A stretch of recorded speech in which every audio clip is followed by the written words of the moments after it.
very, very much. I mentioned a little bit later in the service we're going to have a magician join us, and then he's going to be doing a magic show after the sermon. I'm going to try to do a magic trick this morning. Usually I just have one text, but this morning I have two texts. It's from Isaiah 35, which was read, and then I'm also going to be looking briefly at Luke chapter 1. So this morning the trick is I'm going to be preaching on twice as many texts, but I'm going to attempt to make my sermon half as long.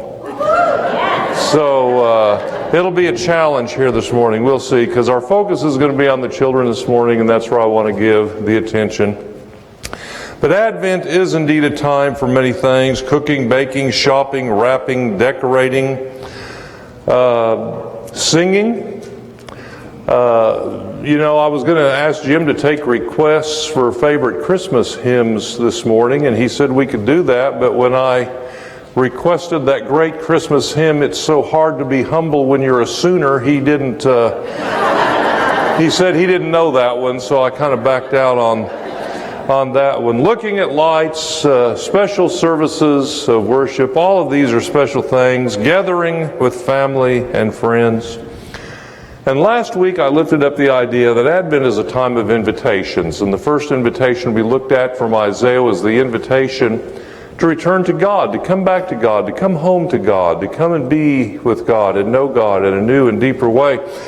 Well, this morning there's a second invitation, and it comes really primarily from two texts, from the passage in Isaiah was read, and then also I'm going to look briefly at Luke chapter 1, texts that were written hundreds, probably even 1,000 years apart. Two different writers, totally different circumstances, but they carry the same basic emphasis, a focus on the coming of the Christ child into the world, and they carry the same basic theme that when Christ comes into our world and Christ comes into our life, joy can be found. Advent is a time not only to return to God, but it's a time to let our hearts rejoice. I'd like to consider both passages very briefly this morning. First of all, Isaiah 35, and we heard the reading this morning, and we saw that Isaiah was not an optimist. In fact, he talked about parched lands, feeble hearts, shaky knees, fearful minds. He spoke of the people as if they were blind and deaf. That's not really all that complimentary, but it talks about the condition of the people in that day. They needed a new touch from God. And in verses 5 through 8, he talks about this great opportunity when the eyes of the blind will be opened and the ears of the deaf unstopped, and then the lame will leap like a deer, and the mute tongue will shout for joy. He's talking about an opportunity when this Messiah comes for our lives to rejoice and to be totally changed. An opportunity, he says, to pursue a path that's going to lead us into this deeper relationship with God, like we looked at last week, but the result is going to be joy. Look how that theme, look at verse 1, the desert and the parched land will be glad, the wilderness will rejoice and blossom. Goes on and talks about the splendor of the Lord. In verse 6 it says, then the lame will leap like a deer, and the mute tongue will shout for joy. Look down at verse 10. Those whom the Lord has rescued will return. They will enter Zion with singing. Everlasting joy will crown their heads. Gladness and joy will overtake them.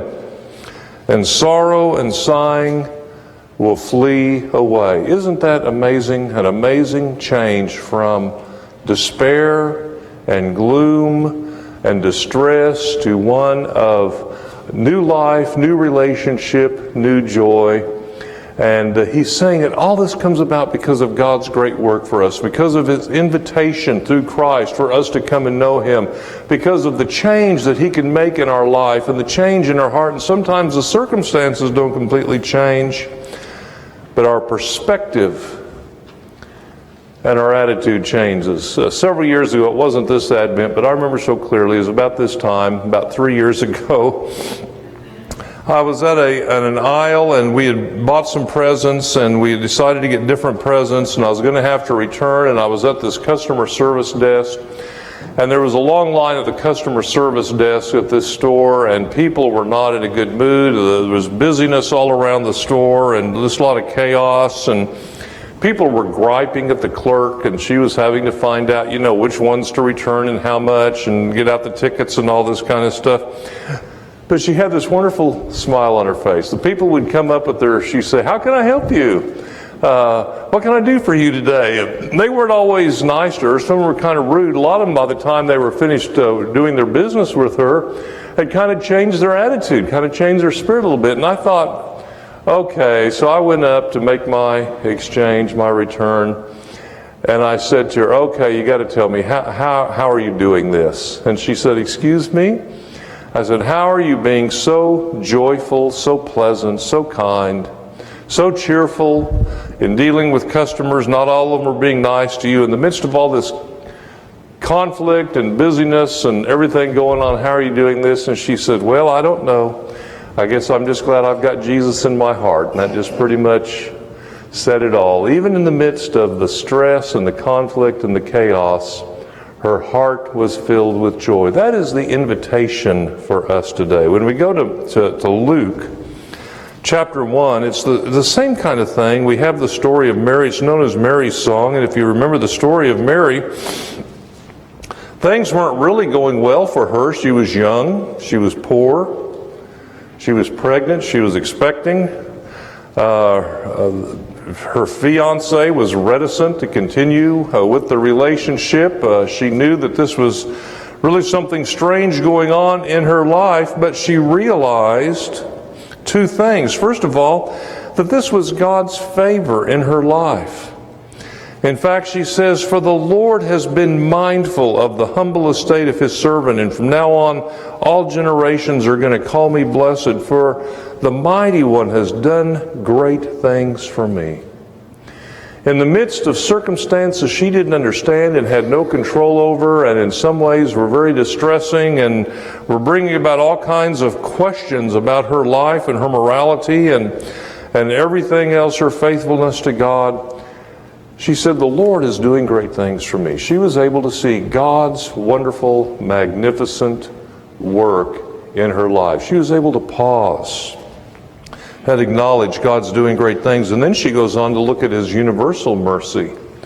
It's not just her, but the lives of others who are being blessed, and how God is intervening in the world, and God is bringing forth his grace, and God is getting involved in situations that desperately need some kind of change. And she can look at all this, and the result is joy. In fact, it says she is overwhelmed by the reality of God's work in her life and the life of others. In fact, it says, Mary sings, "My soul rejoices in the Lord, and my spirit rejoices in God my Savior." That was the joy and the experience that she had that very morning. This last couple of weeks have been very busy ones. We've had lots of needs in the congregation, people in the hospital, people dying, families in distress, families with lots of need, and then the regular Christmas hubbub, etc. On top of it all, I've got a touch of a winter cold and a little bit of a sinus thing, so I haven't felt totally well. I've been kind of run down. But I went up to see a family in the hospital the other day, and I went up and visited with them a little bit, and I sat down in a chair there by them, and the wife looked at me and she said, "Alan, you look tired." And I said, "Well, I kind of am. It was the end of the day, coming into a long day. I am a little bit tired, but I'm okay." And I thought about that as I left the hospital, had a prayer with them, that what they didn't see, what they didn't know, is while I was driving to the hospital, I had the radio on with Christian Christmas music, and I was just rejoicing and just thanking God that even though I was tired and there were all these needs in the life of the congregation, I was thanking God that somehow God was allowing me to be a part of people's lives in deep times of needs, that somehow I could go And even though a little bit weary and run down, maybe I could share a word of grace that would be a word of encouragement or hope. And just what a blessing of this season and the activities. I was thinking about the service this morning that was coming up, and the future services of the church, and attending the Messiah service, which I always love. And I was just rejoicing in my heart, even though others were noticing physically, yeah, I was tired and I was a little bit run down. But I was still experiencing joy and thanking God for such a beautiful time of the year. Thanking God for such a wonderful congregation that I have the opportunity to serve. Thanking God for the great family that God has given me and blessed me in so many ways. Thanking God for His forgiveness in my life and the times that I've blown it and failed. And there have been a number of those. And God has lifted me up and given me second chances and moved me in new directions, and just rejoicing in the great grace of God that's revealed in this season.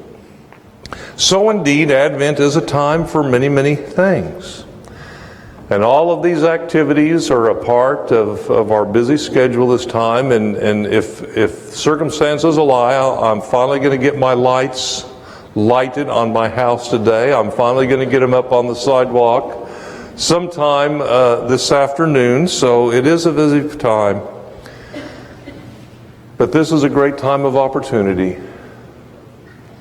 It's a great time of invitation, as we looked at last week, to return to God, to meet Him anew, to yield our lives to Him, and to let His grace and forgiveness flow through us.